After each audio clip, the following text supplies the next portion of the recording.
देशवासियों को शुभकामनाएं दी हैं और सीधे आपको ले चलते हैं हरियाणा, जहां पर मनोहर लाल खट्टर मुख्यमंत्री क्या कुछ कह रहे हैं, सुन लेते हैं। मैं आप सबको दिल की गहराइयों से बधाई देता हूं। आज का ये दिन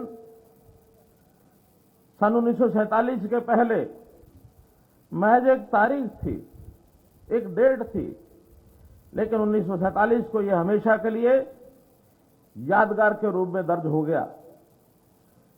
और अब 15 अगस्त हमारे लिए महज एक तारीख नहीं है, इससे केवल हमारी आजादी की ही नहीं जुड़ी, बल्कि हमारा आत्मसम्मान और स्वाभिमान भी जुड़ गया है।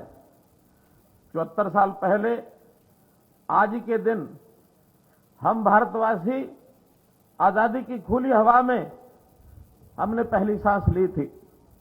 इसलिए ये हमारे लिए बड़े गर्व और गौरव का दिन है। इस अवसर पर मैं आजादी के लिए बलिदान देने वाले सब ज्ञात अज्ञात अमर शहीदों को श्रद्धांजलि अर्पित करता हूं। आज हम उनके द्वारा दिलाई गई आजादी की हर कीमत पर रक्षा करने और उनके जैसी देशभक्ति अपनाने का संकल्प लेते हैं। राष्ट्रकवि रामधारी सिंह दिनकर ने उनकी स्तुति में कहा है, जला अस्थियां बारी बारी, चिटकाई जिनमें चिंगारी। जला अस्थियां बारी बारी, चिटकाई जिनमें चिंगारी, जो चढ़ गए पुण्य वेदी पर, लिए बिना गर्दन का मोल, कलम आज उनकी जय बोल। आज हम उन राष्ट्र निर्माताओं, सीमा प्रहरी सैनिकों, वैज्ञानिकों, अन्नदाता किसानों, मेहनत कश कामगारों के प्रति भी गहन कृतज्ञता व्यक्त करते हैं, जिन्होंने अपनी प्रतिभा, साहस और मेहनत के बल पर भारत को दुनिया की सबसे बड़ी शक्ति के रूप में खड़ा कर दिया है।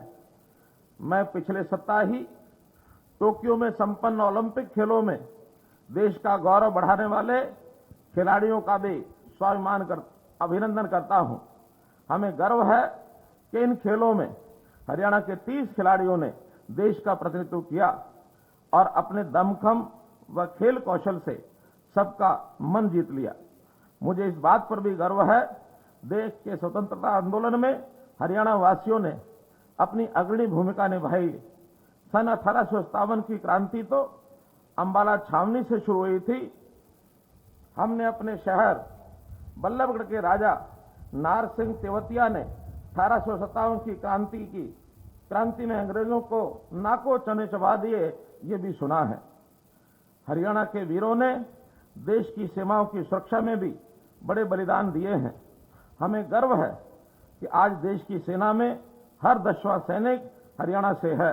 हमारे सैनिकों ने 1962, 1965 और 1971 के विदेशी आक्रमणों व ऑपरेशन कारगिल युद्ध के दौरान वीरता की नई मिसाल पेश की है। भाइयों बहनों, इन 75 सालों की आजादी के इतिहास में हमने 100 सालों की सबसे लंबी बड़ी महामारी को झेला है, इससे लड़े हैं और इस लड़ाई में हमने कई मायनों में अपनों को खो दिया। उनके प्रति विनम्र श्रद्धांजलि अर्पित करता हूं और इस लड़ाई को लड़ने वाले हमारे सभी योद्धाओं को भी नमन करता हूं। कोरोना की इस महामारी ने हमें आजादी का अपना मूल्य समझाया है। इस पूरी महामारी के दौरान हम गुलाम नहीं थे, पर आजाद भी नहीं थे। खुली हवा में सांस लेना क्या होता है हमें महसूस हुआ और समझ भी आया, क्योंकि ऑक्सीजन का संकट जो झेला, वास्तव में उस समय पता लगा कि सांस की कीमत क्या होती है। जो आजादी 1947 में पाई थी, वो भी लड़कर पाई थी, और जो आज हमने ये आजादी पाई है कोरोना से, वो भी लड़कर पाई है। इन दोनों लड़ाइयों में जो कुर्बान हुए, उनको नमन। भाई बहनों, आजादी का ये दिन कई मायनों में अहम है। सबसे अहम इसलिए है कि आने वाला साल आजादी का 75वां साल है। इस अमृत महोत्सव में हम विभिन्न समारोहों में आयोजन करेंगे, लेकिन हमें पूरा साल पिछली उपलब्धियों पर गर्व करने में ही नहीं बिताना, बल्कि इसमें यह भी तय करना है कि 2.5 दशक बाद जब हम आजादी की 100वीं वर्षगांठ मनाएंगे, तो तब देश कैसा होगा। आज पूरा संसार श्री नरेंद्र मोदी जी अपने प्रधानमंत्री के कुशल नेतृत्व में भारत में ऐतिहासिक बदलावों का साक्षी है। हमें गर्व है कि स्वतंत्रता के इतिहास में पहली बार भारत को संयुक्त राष्ट्र परिषद की अध्यक्षता करने का अवसर प्राप्त हुआ है। प्रधानमंत्री जी ने महामारी के दौरान दूसरे देशों की मदद कर संसार को हमारी विश्व बंधुत्व की भावना का कायल किया है। आबादी की दृष्टि से दुनिया के दूसरे बड़े देशों की जनता को मुफ्त, पूरे देश की जनता को मुफ्त वैक्सीन लगाने का हमने साहसिक निर्णय लिया है। नई राष्ट्रीय नीति आई जिसमें 21वीं सदी का आत्मनिर्भर भारत बनाने का मार्ग प्रशस्त हुआ है। अयोध्या में मर्यादा पुरुषोत्तम भगवान श्री राम जी का पावन मंदिर बन रहा है।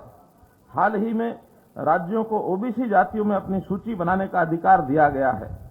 इसके अलावा जम्मू कश्मीर से धारा 370 व 35A हटाना, सर्जिकल व एयर स्ट्राइक, नागरिकता संशोधन कानून, 3 तलाक की कुप्रथा से मुक्ति, स्वच्छ भारत अभियान, बेटी बचाओ बेटी पढ़ाओ अभियान आदि अनेक युग परिवर्तनकारी कदम उठाए गए हैं। प्रिय प्रदेशवासियों, इस समय हरियाणा प्रदेश में भी तेजी से बदलाव और विकास हो रहा है। हमने व्यवस्था परिवर्तन और सुशासन का जो संकल्प लिया है उसे पूरा करने के लिए हम नित नए मील के पत्थर स्थापित कर रहे हैं। हमने वर्ष 2020 को सुशासन संकल्प वर्ष के रूप में मनाया और इस वर्ष को सुशासन परिणाम वर्ष के रूप में मनाया जा रहा है। सुशासन और व्यवस्था के जरिए हम लोगों में ये विश्वास पैदा करने में सफल हुए हैं कि सरकार उनकी है और वे भी सरकार में हैं। सुशासन से सेवा और भ्रष्टाचार पर रोक के लिए ई गवर्नेंस से गुड गवर्नेंस का जो अभियान हमने चलाया था वह आज परिवार पहचान पत्र तक पहुंच गया है। इस एक ही दस्तावेज के माध्यम से सब सरकारी सेवाएं और योजनाओं का लाभ घर द्वार पर ही मिलेगा। लोगों को कार्यों के चक्कर नहीं काटने पड़ेंगे। आपको पेंशन के लिए भी नहीं भटकना होगा। उम्र होगी पेंशन आ जाएगी। आपको योजनाओं के लिए इधर उधर नहीं जाना होगा। जिस योजना के लिए आप पात्र होंगे वह अपने आप आपको मिल जाएगी। कहने और सुनने में ये सपने जैसा जरूर लग सकता है, पर हम इसे साकार करके दिखाएंगे। भ्रष्टाचार की बात करें तो आप जानते ही हैं कि CLU का दूसरा नाम भ्रष्टाचार था। इसके खेल को हमने पूरी तरह ऑनलाइन करके बंद कर दिया है। सरकारी नौकरियों को हमने एक चुनौती के रूप में मिशन मेरिट में बदला और योग्यता के आधार पर 85,000 युवाओं को नौकरियां दी हैं। हमने कर्मचारियों का तबादला ऑनलाइन कर तबादला उद्योग पर ताला लगा दिया है। हाल ही में हमने आउटसोर्सिंग से जुड़ी सेवाओं में ठेका प्रथा बंद करने के लिए हरियाणा कौशल रोजगार निगम बनाने का निर्णय लिया है। इसी प्रकार कर्मचारियों की सब समस्याओं के निपटान के लिए मानव संसाधन विभाग इसको बनाने की स्वीकृति दी है। हमने कर्मचारियों की HCS और IAS पदों पर पदोन्नति को पारदर्शी बनाने के लिए लिखित परीक्षा का प्रावधान किया है। हमने गरीबों के राशन, पेंशन, वजीफों, सब्सिडी में चल रहे गोरख धंधों का IT का प्रयोग करके सफाया किया है। सरकारी खजाने में नागरिकों को सहायता देने वाली सैकड़ों स्कीमों को DBT से जोड़ा और पैसा सीधे लाभार्थियों के बैंक खातों में जमा करवाया गया है। जमीनों की रजिस्ट्री में गड़बड़ी को रोकने के लिए रजिस्ट्री के समय प्रस्तुत किए जाने वाले विभिन्न विभागों, बोर्डों व निगमों आदि के अनापत्ति प्रमाण पत्र ऑनलाइन जारी करने शुरू किए। जमीनों के रिकॉर्ड में पारदर्शिता लाने के लिए वेब हेलरेज पूरे प्रदेश में लागू की गई है। परिवहन विभाग में भ्रष्टाचार पर रोक लगाने के लिए ऑपरेशन शुद्धि के तहत DTO के पद बनाए हैं। खनन ठेकों में ई नीलामी और ई रवन्ना स्कीम से पारदर्शिता लाई गई है। व्यवस्था परिवर्तन की इस प्रक्रिया में हमने सरकार कम से कम सुशासन अधिकतम के भाव को मूल में रखते हुए सरकारी लाभ देने में मानवीय हस्तक्षेप को कम किया है। हमने ऐसी नीतियां बनाई कि समाज का कोई भी वर्ग ऐसा नहीं बचा जिसे सरकार की मदद अथवा राहत न मिल रही हो। हमने किसान की आय दुगनी करने के लिए ठोस कदम उठाए। मजदूर की आय बढ़ाने के साथ पेंशन की व्यवस्था भी की। व्यापारी को भी बीमा प्रदान किया। अनुकूल नीतियां बनाकर निवेश को आकर्षित किया। कर्मचारी व उसके परिवार को सामाजिक सुरक्षा दी। महिलाओं को सुरक्षा और शिक्षा व रोजगार द्वारा सशक्तिकरण प्रदान किया। युवाओं को कौशल व योग्यता आधार पर नौकरी दी है। वृद्धों को सम्मान पेंशन व स्वास्थ्य सेवाएं प्रदान की।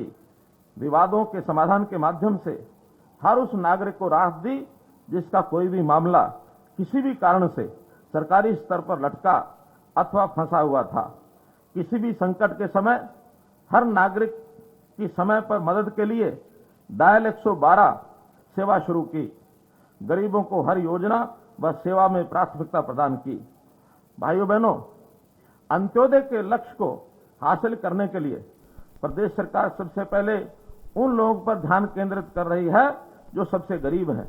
हमने ऐसे परिवारों का जीवन स्तर ऊंचा उठाने के लिए मुख्यमंत्री अंत्योदय परिवार उत्थान योजना चलाई है। इसके तहत पहले 1 लाख परिवारों की मदद की जाएगी। अब तक 50,000 लगभग परिवारों की पहचान कर ली गई है। हमने हरियाणा में गरीबी रेखा की वार्षिक आय सीमा 1,20,000 रुपए से बढ़ाकर 1,80,000 रुपए तय की है, ताकि ज्यादा से ज्यादा परिवारों को गरीब कल्याण योजनाओं का लाभ मिले। ऐसे परिवारों को 6,000 रुपया मासिक मदद देने के लिए मुख्यमंत्री परिवार समृद्धि योजना चलाई जा रही है।